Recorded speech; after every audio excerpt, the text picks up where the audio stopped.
Durante a Guerra Fria ali, a gente viu os Estados Unidos competirem pela supremacia do espaço, né? Recentemente teve um episódio aí da DeepSeek, que parece que colocou os Estados Unidos de um lado e a China do outro, né? Não precisa levar especificamente para esse lado da DeepSeek e o ChatGPT, né? O OpenAI. Mas vocês acham que a inteligência artificial, em termos de impactos econômicos e no mundo de uma forma geral, ela pode se configurar como essa nova corrida espacial de uma maneira real, assim, trazendo inovações, trazendo disrupções para o mundo? Eu acho que a pergunta não é se vai ter esse impacto, eu acho que é de quando vai acontecer.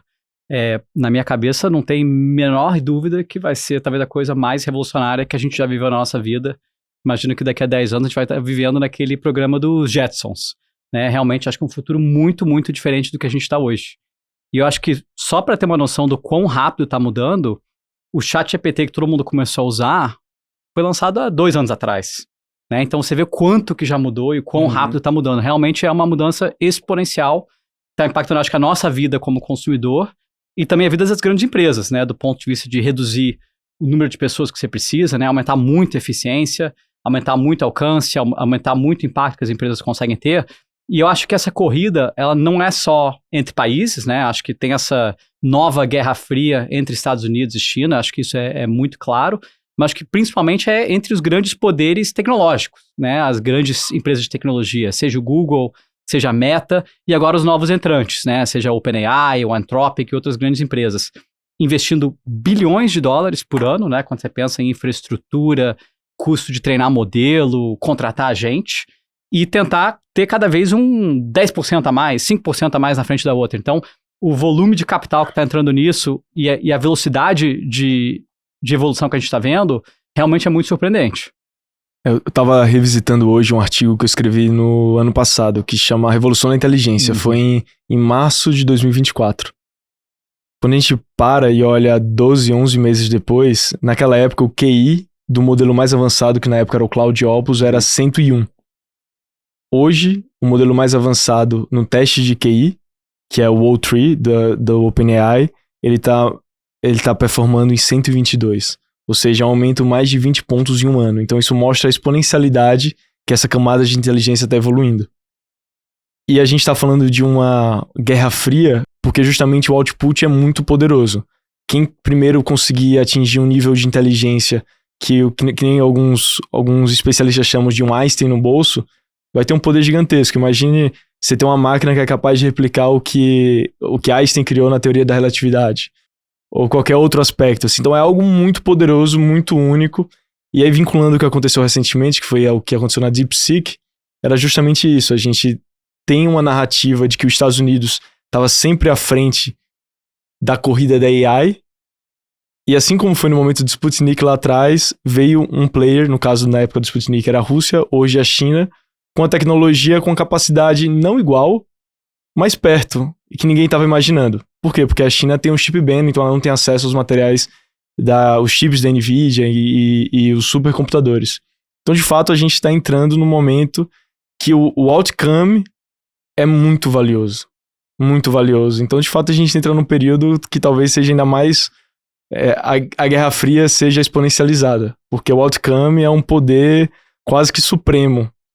Então é algo que está acontecendo hoje. E eu acho que não é só uma questão de você ter o cérebro do Einstein disponível para você, né, ou no seu bolso.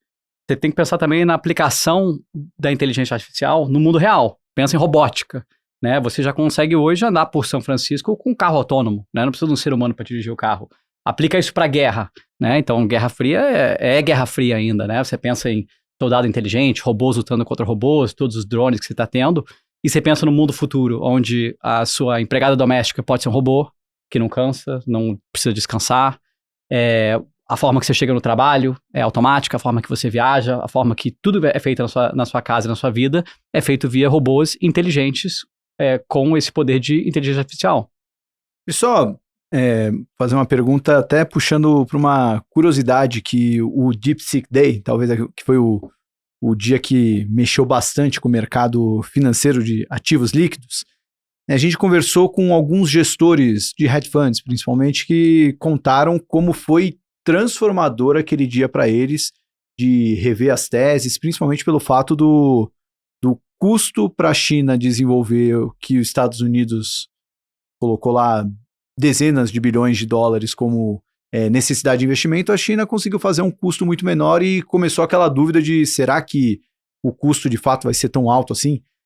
Bom, passou um tempo, né? A gente já viu que o CAPEX até das empresas americanas cresceu de lá para cá, então talvez foi muito mais um soluço, mas não sei o quanto que isso muda estruturalmente na visão de quem é um investidor que não está olhando ativos líquidos, né? Quem tem venture capital, um private equity, olha com um horizonte muito mais longo. A gente está passando por um momento, aquele foi um episódio que pode ser transformador nessa Guerra Fria 2.0, ou é só mais um dos episódios que a gente vai se acostumar a ver nessa evolução que está tendo? Eu sinto que o que aconteceu naquele dia foi uma mudança de paradigma. E quando eu falo que foi uma mudança de paradigma, não é que o modelo da inteligência do DeepSeek, o R1, ele é de alguma forma melhor que o OpenAI. Não, o OpenAI tinha feito um modelo 6 meses antes, que é superior ao que o DeepSeek lançou. Uhum. O que eu falo que é uma mudança de paradigma é porque todos os modelos de AI, eles partem de um princípio que eles partem de uma lei que é a Scaling Law, a lei da escala. E basicamente existe uma regra na inteligência artificial que se você colocar muito dado e muito poder computacional, dali vai sair algo miraculoso quando você usa a arquitetura de Transformers. E estava tendo, desde o meio do ano passado, uma dúvida sobre o que estava acontecendo no mundo de AI, porque começou a se falar que a gente estava atingindo o platô. Ou seja, não adiantava mais colocar mais poder computacional, que os retornos já estavam diminuindo. E para mim, a mudança de paradigma do DeepSeek foi que o DeepSeek ele não usava somente essa base do pre-training, mas ele focava muito em trazer mais poder computacional para outra fase do processo de criar um modelo, que é o que o pessoal chama de inference time. Então, a mudança de paradigma, para mim, a minha reflexão naquele dia foi, caramba, tudo isso que aconteceu com o DeepSeek, ele tirou um risco gigantesco de que AI estava chegando no platô. Ele trouxe uma nova lei de escala de crescimento dessa tecnologia. Para mim, essa foi a mudança de paradigma. Então, foi muito menos sobre eficiência, mas muito mais sobre existe outra forma de você ter modelos tão eficientes como os modelos que são pré-treinados com clusters gigantescos. E eu acho que tem um outro aprendizado que é do poder de pequenas equipes trabalhando com menos recursos, mais restrições, conseguindo usar isso e isso se tornar uma fortaleza, de forçar você a ser mais criativo, de pensar em como resolver problemas de outra forma, que foi o que eles fizeram, né? No final das contas, era, vamos dizer, um modelo matemático que eles resolveram com uma outra abordagem, mais criativa, né? E que hoje todo mundo pode desfrutar disso, até porque é um modelo open source, né? Um código aberto que todo mundo pode usar e usar para começar a criar também. Então, eu até penso como investidor em empresas de tecnologia no Brasil, a gente sempre fala, não, a gente nunca vai conseguir criar o próximo modelo aqui, né? E você mostra que, de novo, se você tem uma população boa, inteligente, mesmo com menos recursos, sejam financeiros ou seja recurso de infraestrutura de chips, você consegue ter grandes descobertas, igual essa equipe fez. Eu acho que muito do que a mídia falou, que o custo era 6 milhões versus 6 bilhões, isso tudo foi um pouco de exagero, né? Mas o resumo foi que foi mais barato, 10, 20, 30%, acho que é a estimativa hoje, e foi diferente. Eu acho que o diferente é o importante. E mostrar que os Estados Unidos não é o monopolista do ponto de vista de inovação em cima de IA. E que, de fato, você pode ter isso da China, pode ter da Europa e, eventualmente, até do Brasil. É que esse era o ponto, né? Toda a narrativa era essas principais empresas de tecnologia, principalmente as Mag 7s, elas vão dominar a corrida do AI porque elas têm acesso a um capital infinito de fluxo de caixa e elas vão conseguir colocar muito poder em clusters computacionais. E elas vão ser as líderes. Então, essa era toda a narrativa do mercado. Até que vem um time de menos de 200 pessoas da China fazendo de uma forma extremamente criativa, com algumas revoluções técnicas muito únicas, criando um modelo com a performance em talvez 6 meses atrasada. Então acho que foi um momento meio que um wake-up de que de fato a gente está nos early days e muita coisa vai acontecer, muitas empresas vão ser fundadas, muitos empreendedores vão ser mais criativos. E trazendo um pouco de volta para a reflexão da corrida espacial, se ali a gente tinha como objetivo conquistar a Lua, digamos, era o que motivava, o que é vencer essa corrida, até entre empresas mesmo, a gente não precisa falar só sobre entre China e Estados Unidos, mas o que é esse onde que a gente pode chegar e o que seria considerado, tipo assim, esses caras têm o melhor modelo ou não? Isso não é possível, isso nunca vai parar, nunca vai, não existe a lua dessa corrida.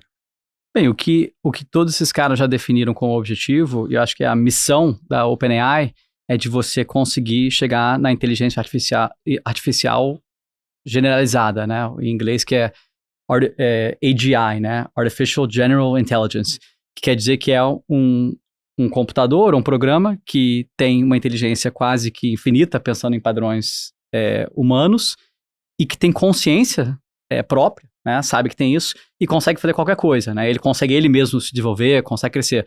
Que é um pouco daquela história do Exterminador do Futuro, né?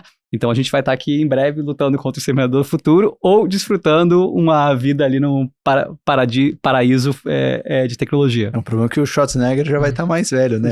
Não sei se vai conseguir. Mas eu sinto que a corrida do ouro, né? Qual é a commodity que a gente está buscando?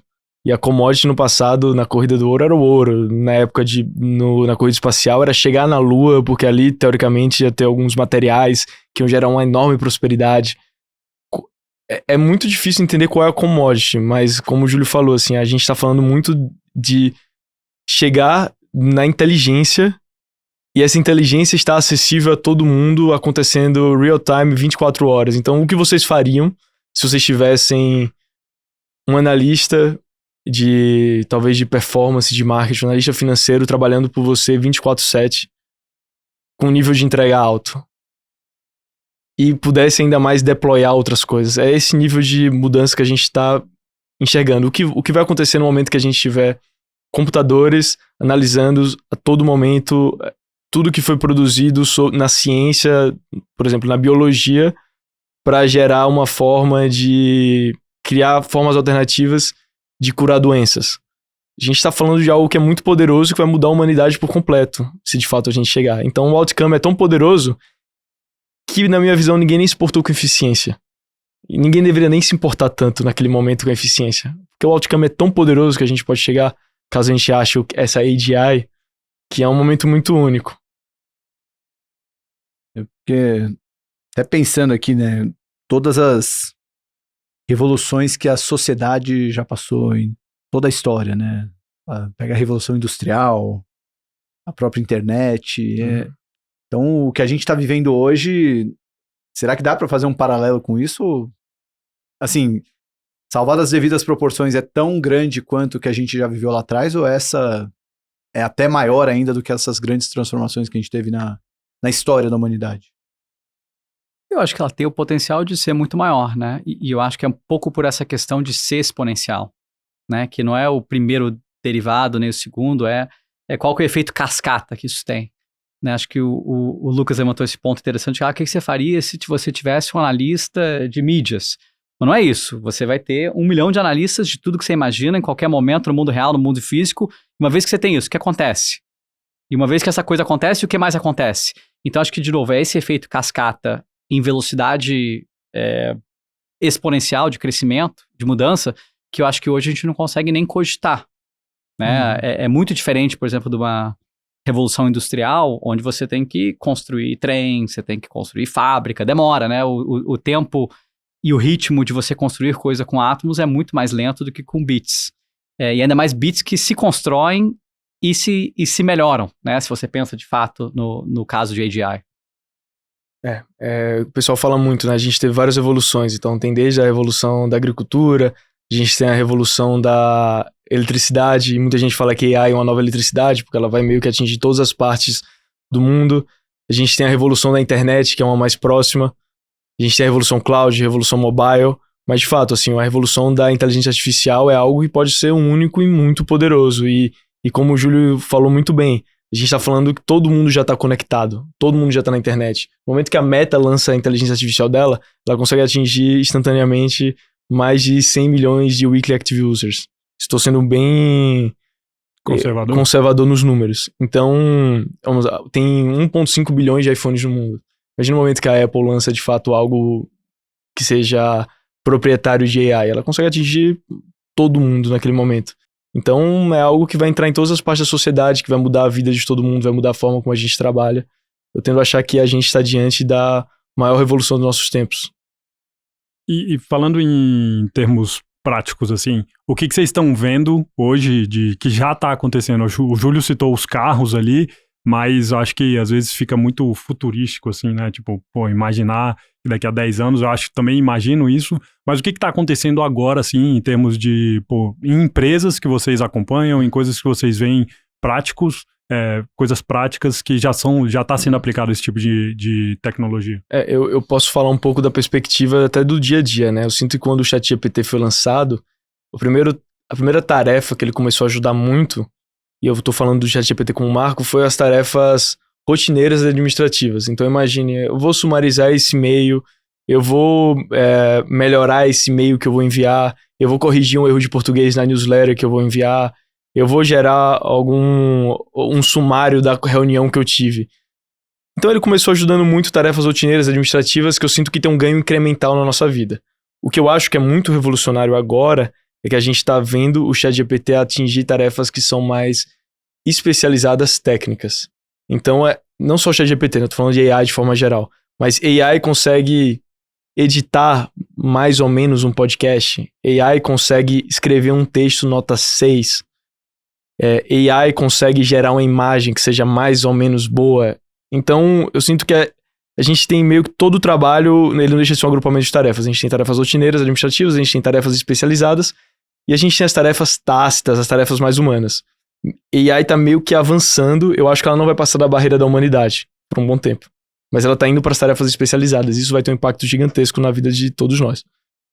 Eu quero ouvir o Júlio também falar, mas a barreira da humanidade é o que mais me assusta, porque ao mesmo tempo que eu ouço com entusiasmo tudo que pode trazer de bom, eu fico... dá um pouco de... não é um susto, né? Mas é uma leve angústia de, pô, mas o quanto que a gente aqui vai ser necessário quando tiver um AI tão desenvolvido, né? Porque, assim, é bem notório até no nosso dia a dia como analista de ações, né? Lá, eu com o Mate, o ChatGPT ajudava em várias coisas que a gente ia acelerando um processo ou outro. Agora ele já nos ajuda com um modelo, já nos ajuda com... pô, a gente está montando aqui, estudando a linha de negócio de uma das empresas, e o ChatGPT já ajudou, com base em tudo que a gente estava fazendo, montar as projeções, o que seria o melhor a traçar para os próximos 5 anos. Então, já começa a subir, é como se o estagiário já virou analista júnior, está virando analista pleno, daqui a pouco está chegando uma senioridade maior, né? Mas isso, na verdade, ele alavanca o seu tempo.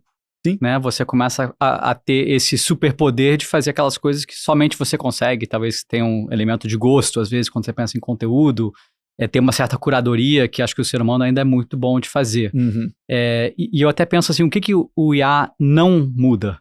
Né? E eu acho que tem muita coisa que é do nosso relacionamento humano, né? Que você quer sentar com outra pessoa, você quer sair para jantar, você quer ir para um passeio. Essas coisas presenciais, eu acho que elas começam também a ganhar um certo poder ou uma certa importância em um mundo onde o ser humano, em várias coisas do cotidiano, não é mais necessário. Então é interessante também pensar nos negócios que não serão afetados e talvez até beneficiados porque a pessoa quer ter mais contato humano e não robótico. E eu acho que pensando nas coisas que ele alavanca, eu consigo falar assim de empresas que a gente investe, a gente sabe exatamente como é que muda, dá alguns exemplos bem tangíveis e você consegue imaginar em várias empresas listadas ou não listadas que podem fazer e já fazem a mesma coisa. A gente investiu numa empresa aqui em São Paulo chamada Pilar. Pilar é uma série de ferramentas de software, né, uma rede para corretores imobiliários de alto padrão em São Paulo. É a maior rede de corretores imobiliários aqui de alto padrão em São Paulo. E ela dá para esses corretores que estão em cima dessa rede Pilar, que são os melhores de São Paulo, dá esses superpoderes para ele, para conseguir acessar os melhores imóveis, filtrar eles melhores para o cliente, conseguir fazer esse atendimento 24/7 de uma forma muito, muito melhor que um ser humano não consegue fazer. Então, de novo, você como corretor, agora você tem superpoderes para atender muito melhor os seus clientes, escolher os melhores imóveis e fazer esse matching que antigamente era muito, muito doloroso e muito ruim. Então, isso é um caso, né? E atendimento, você consegue aplicar para qualquer coisa que tem um atendimento complexo. O IA, de novo, dá esses superpoderes para quem está fazendo o atendimento. Eu acho que do lado de investimento, também, né? Alguém que é um assessor de investimento. De novo, você agora tem uma inteligência infinita que você tem acesso. você acaba fazendo muito aquele relacionamento humano, né? Aquela tradução dos números para o ser humano, faz o atendimento, mas você consegue atender muito melhor aquele seu cliente com uma base de dados muito maior, muito mais informação e muito mais personalizada aquele exemplo também. Então, acho que a gente só vai ver isso continuar. Bem legal. E personalização é uma das características do que pode ser feito, né, com inteligência artificial por causa disso, né? Quantidade de dados que você consegue trazer e ter um output que vai te favorecer, por exemplo, numa negociação ou algo do tipo. Aqui no Market Makers a gente já usa para algumas coisas que a gente já otimizou processos, mas eu acredito, são coisas pequenas, mas que é justamente isso, né? Tempo. A gente ganha tempo. Com Tempo coisas que às vezes... criativo. Né, coisas que a gente gastava muito tempo ali, que é aquele job que tem que ficar ali um tempão e tal. Você coloca no chat GPT, que a gente usa o básico, mas ele já funciona. Tem um fenômeno curioso, assim, tem alguns amigos meus que são programadores, que depois eles viraram empreendedores e eles pararam de codar. E alguns deles estão voltando agora porque eles sentem que o momento novo, empoderado pelas ferramentas de AI, ele passa muito menos tempo editando código, fazendo algo que é um minor job, que é só um trabalho chato. Ele foca no que é legal, no que é criativo, no que é estrutural. Então isso daí vai acontecer para várias profissões. E além de transformar empresas que já existem, setores também que já existem, vocês estão enxergando a AI criando novos mercados, criando novos setores, novas empresas. Existe alguma coisa aí que, tá começando, mas vocês já enxergam como um grande potencial? Eu sinto que ela tá primeiro mudando a formação dentro das empresas. Então, se você olhar a estrutura de P&L, a estrutura de headcount das empresas, a gente vê que ela tá começando a passar um ponto de inflexão à medida que cada pessoa dentro da empresa se torna mais eficiente. E a gente tem a onda do AI do momento agora é a onda dos agentes, né? Então, basicamente, são estruturas autônomas que conseguem realizar tarefas de forma automática e pensando nas tarefas que elas estão fazendo. Isso daí vai trazer muita eficiência para as empresas. E aí, empresas que são fundadas a partir de AI, eu acho que a primeira que não teve tanto sucesso foi as empresas fundadas por criadores de AI. Então, tem algumas empresas hoje, tem alguns perfis, alguns criadores que são puro AI, não tem ninguém por trás. Mas nada disso deu muito certo, porque eu sinto que a barreira da comunicação é essa questão humana. Mas eu sinto que a primeira mudança que está acontecendo é a mudança sobre o que está acontecendo dentro das empresas, que está trazendo muito mais eficiência para todo mundo que está lá.